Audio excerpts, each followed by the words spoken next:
സ്കീമുമായി ബന്ധപ്പെട്ട് സർക്കാരിന് തിരിച്ചടി ഉണ്ടായിരിക്കുന്നു വീണ്ടും ഹൈക്കോടതിയിൽ നിന്ന് എന്നുള്ളതാണ്. സിംഗിൾ ബെഞ്ച് ഉത്തരവ് ഡിവിഷൻ ബെഞ്ച് ശരിവച്ചിരിക്കുന്നു. അതായത് ആ റാങ്ക് ലിസ്റ്റ് റദ്ദാക്കിയ ആ തീരുമാനത്തിനൊപ്പമാണ് കോടതി ഇപ്പോൾ സിംഗിൾ ബെഞ്ചിന്റെ വിധിയിൽ ഇടപെടാനില്ല എന്നതാണ് ഡിവിഷൻ ബെഞ്ച് വ്യക്തമാക്കുന്നത്. സർക്കാരിനെ സംബന്ധിച്ചത് വലിയ തിരിച്ചടിയാണ് എന്നുള്ളതാണ്. അടിയന്തര അപ്പീലിനാണ് സർക്കാർ ശ്രമിച്ചത്. ആ തരത്തിൽ പ്രതീക്ഷയുണ്ടായിരുന്നു ഡിവിഷൻ ബെഞ്ചിൽ. പക്ഷേ ആ പ്രതീക്ഷ അസ്ഥാനത്താക്കിക്കൊണ്ടിപ്പോൾ ഇതിൽ ഇടപെടുന്നില്ല, സിംഗിൾ ബെഞ്ചിന്റെ വിധിയിൽ ഇടപെടാനില്ല എന്ന് ഡിവിഷൻ ബെഞ്ച് വ്യക്തമാക്കുകയാണ്. അതായത് ഇന്നലെ കീമിന്റെ റാങ്ക് ലിസ്റ്റ് അത് സർക്കാർ പ്രഖ്യാപിച്ച ഏകീകരണ രീതിയോടുള്ള വിയോജിപ്പ് അറിയിച്ചുകൊണ്ടാണ് CBSE വിദ്യാർത്ഥികൾക്ക് അത് ദോഷകരമാകുമെന്ന് പറഞ്ഞുകൊണ്ടുള്ള ഹർജി അത് ശരിവെച്ചുകൊണ്ടായിരുന്നു റാങ്ക് ലിസ്റ്റ് റദ്ദാക്കിയത്. ഇപ്പോൾ അതിനൊപ്പം തന്നെ ഡിവിഷൻ ബെഞ്ച് നിൽക്കുകയാണ്, ഇടപെടുന്നില്ല എന്നുള്ളതാണ്. വിഷ്ണു സുരേഷ് വിവരങ്ങളുമായി. വിഷ്ണു, സർക്കാരിന് തുടർച്ചയായി ഈ വിഷയത്തിൽ തിരിച്ചടി നേരിടുകയാണ്. ഇന്ന് കോടതി എന്താണ് പറഞ്ഞത്? ഇടപെടാനില്ല എന്നതിൽ ഒതുക്കുകയായിരുന്നോ? കൂടുതൽ എന്തെങ്കിലും പരാമർശങ്ങളിലേക്ക് പോയോ ഡിവിഷൻ ബെഞ്ച്?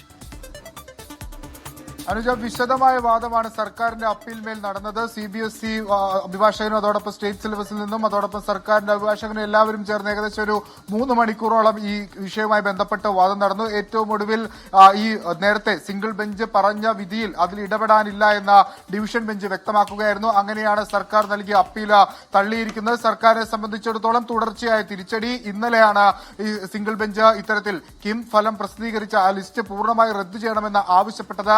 അതിന് പ്രധാനപ്പെട്ട കാരണം ഒരു പരീക്ഷ എഴുതി പരീക്ഷ റിസൾട്ട് വരുന്ന ഘട്ടത്തിലാണ് പുതിയ നിയമനിർദ്ദേശങ്ങളും പുതിയ ഫോർമുലയും ഒക്കെ കൊണ്ടുവരുന്നത്. ഇന്നലെ ആ പുറത്തിറങ്ങിയ ഉത്തരവിൽ വളരെ കൃത്യമായി തന്നെ ജഡ്ജ്മെന്റിൽ പറഞ്ഞിരുന്നു, ഒരു മത്സരം തുടങ്ങിയ സമയത്തുള്ള നിയമം തന്നെ വേണം ആ മത്സരം അവസാനിക്കുമ്പോഴും. പക്ഷേ സർക്കാർ ഇവിടെ പരീക്ഷ എഴുതുന്ന സമയത്ത് ഒരു നിയമവും പരീക്ഷാ റിസൾട്ട് വരുന്ന സമയത്ത് മറ്റൊരു നിയമവും അവലംബിച്ചു. ഇത് ശരിക്കും നിയമവിരുദ്ധമാണ്, നീതി നിഷേധമാണ്. ഈ ഒരു പശ്ചാത്തലത്തിലാണ് ഞങ്ങൾ ഈ റിസൾട്ട് പുനഃപരിശോധിക്കണം അല്ലെങ്കിൽ പുനഃപ്രസിദ്ധീകരിക്കണം ആവശ്യപ്പെട്ടുകൊണ്ട് പുതിയ ഉത്തരവ് ഇറക്കുന്നത് എന്നായിരുന്നു ഇന്നലത്തെ സിംഗിൾ ബെഞ്ചിന്റെ ഉത്തരവ്. അത് തന്നെ ഇപ്പോൾ ഡിവിഷൻ ബെഞ്ചും വ്യക്തമാക്കിയിരിക്കുന്നു. സർക്കാർ പരമാവധി ശ്രമിച്ചു. ആ തുല്യത ഉറപ്പുവരുത്തുന്നതിന് വേണ്ടിയാണ് ഇത്തരത്തിലൊരു പുനഃക്രമീകരണം, ഒരു പുതിയ ഫോർമുല അവലംബിച്ചതെന്ന് സർക്കാർ പറഞ്ഞു. അതല്ലാതെ മറ്റൊരു ഉദ്ദേശവും സർക്കാരിനില്ല എന്ന് വ്യക്തമാക്കി. കൃത്യമായ സബ്ജക്ട് എക്സ്പെർട്ട് കമ്മിറ്റിയിൽ നിന്ന് വിവരങ്ങൾ തേടിയ പശ്ചാത്തലത്തിലാണ് പുതിയൊരു സമ്പ്രദായം നടപ്പാക്കാൻ തയ്യാറായതെന്ന് സർക്കാർ പറഞ്ഞു. പക്ഷേ ആ വാദഗതികൾ ഒന്നും സിംഗിൾ ബെഞ്ച് ഉത്തരവിനപ്പുറത്തേക്ക് കൊണ്ടുപോകാൻ സർക്കാരിനെ സംബന്ധിച്ചിടത്തോളം ആകുന്നില്ല. സർക്കാരിന് വലിയ തിരിച്ചടി ഉണ്ടാകുന്നു. അത് ഏറ്റവും പ്രധാനപ്പെട്ടത് പ്രവേശന നടപടിയൊക്കെ പടിവാതിൽക്കൽ നിൽക്കുന്ന ഘട്ടത്തിലാണ് ഇന്നലെ സിംഗിൾ ബെഞ്ച് കീം പരീക്ഷാ ഫലം റദ്ദു ചെയ്തുകൊണ്ടുള്ള ഒരു ഉത്തരവ് പുറത്തിറക്കുന്നത്. അതിൽ നിന്ന് ഏതെങ്കിലും തരത്തിൽ മറികടക്കാനാകുമോ എന്ന പ്രതീക്ഷയിലാണ് ഇന്നലെ അടിയന്തരമായി സർക്കാർ തൊട്ടടുത്ത നിമിഷം തന്നെ അപ്പീൽ ഫയൽ ചെയ്തത്. ആ അപ്പീൽ ഇന്ന് രാവിലെ ഏകദേശം 12 മണിയോടുകൂടി ജസ്റ്റിസ് അനിൽ കെ നരേന്ദ്രൻ, മുരളീകൃഷ്ണ തുടങ്ങിയവരുടെ ബെഞ്ച് പരിഗണിച്ചു. ഏകദേശം 4 മണിക്കൂറോളം നീണ്ട വാദം. ആ വാദത്തിനൊടുവിലാണ് നിലവിൽ ഈ ഡിവിഷൻ ബെഞ്ച് വ്യക്തമാക്കിയിരിക്കുന്നത്, സിംഗിൾ ബെഞ്ച് പറഞ്ഞ ഉത്തരവിനപ്പുറത്തേക്ക് ഞങ്ങൾക്കൊന്നും പറയാനില്ല, ആ ഉത്തരവിന് ഇടപെടാനില്ല എന്ന് വളരെ കൃത്യമായി തന്നെ പറഞ്ഞിരിക്കൂ. ഇനി സർക്കാർ ഈ വിഷയത്തിൽ എന്ത് നടപടി സ്വീകരിക്കുമെന്നുള്ളത് ഏറ്റവും പ്രധാനപ്പെട്ട കാര്യമാണ്.